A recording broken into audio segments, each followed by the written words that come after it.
I'm ready, guys. I don't know about you, but I am ready to get the train rolling here to 2024. I keep talking about it, hoping that we can move on to it, but 2023 seems to just keep coming back to us. And it's funny because we're in 2023, but you guys don't talk about recruiting aspect. Look, a lot of news. So I saw Stacey Gage today announced his top 4, which Stacey Gage has been a top focus for Florida. I know we've talked about him on the show a couple of times. I spoke to DJ Lagway about this of, hey, is Stacey Gage, a hot commodity for you? And of course. But Stacey Gage tweeted at him and said, hey, wherever you go, big bro, I'm going. So I'm like, well, shit. Like, that was me. That's an automatic lock. You know what I'm saying? Like, you out here tweeting it. Ain't nobody tell you to tweet that. Obviously, he played at IMG. He no longer plays at IMG. He went back to his high school. It's somewhere in Florida, down South Florida. And I want to say he was at the 7-on. No, he was not at 7-on-7 this weekend. I apologize.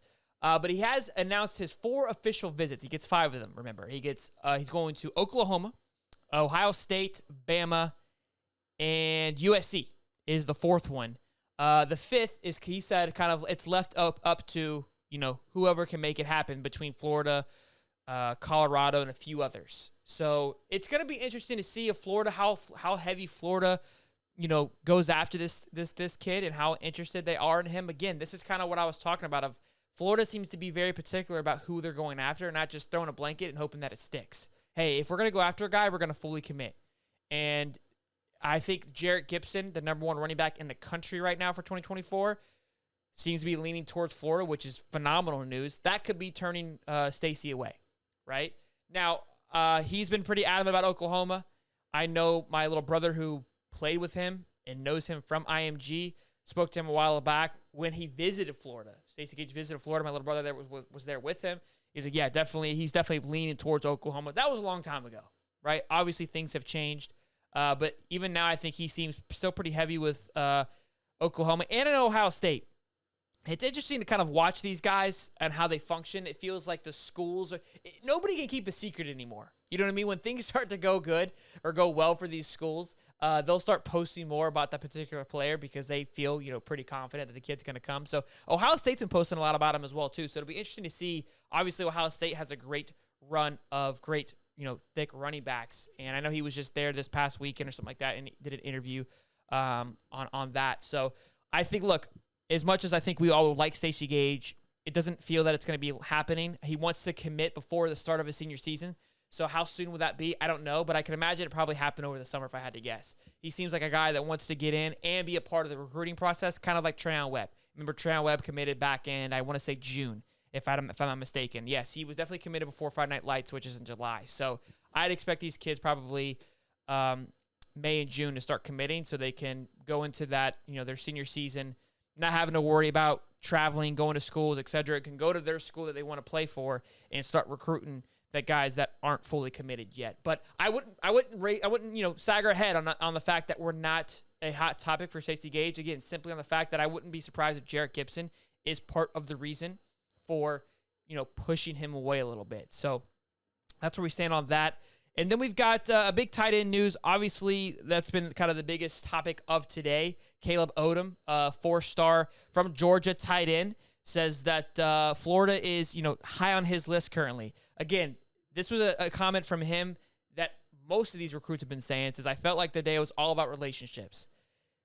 We built a great relationship with Coach Piegler and had my grandma here. It was great that she was able to see what's going on. They kept mentioning education was very important. It's great to have a school where they value education. It's been amazing.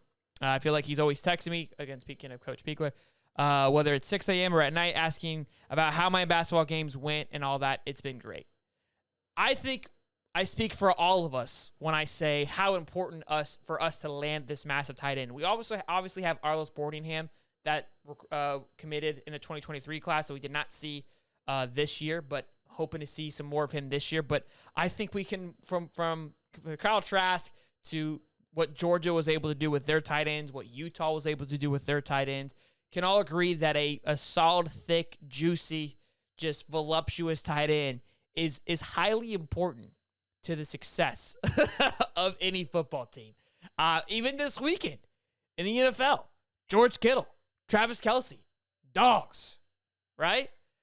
Even what is it, Hurst from the Bengals? I mean, dogs, right? So a great tight end is gonna be huge. So, July 7th, web popped. Okay, little off there. Thank you, Lucas. But yes, we definitely need to go ahead and try to reel that one in there. As for his stats, he's a 4-star tight end. Do I have his stuff pulled up here? Let me see, young grasshopper. He's got a few offers though on the table. On 3 has him going to Georgia Tech.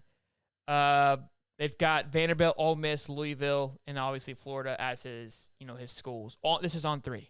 I know how we all kind of feel about them. Let's go to, man, I feel like on 3 is really kind of, and this isn't like a knock. I mean, it is. I mean, I don't really have, I kind of say my things about them, but I mean, I still use them. And they got some great writers there from Florida that go there, that write for them. But so Auburn, Boston College, Colorado is on his college list, Duke, and then Florida. So, look, could be one that we could pull out of the, pull a little diamond out of the rough.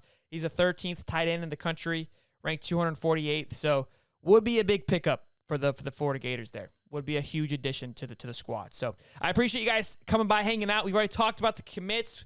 We've talked about Keontae Goodwin if you're late. Going over 2024 recruit right now. Make sure you guys like, subscribe. I do appreciate you guys.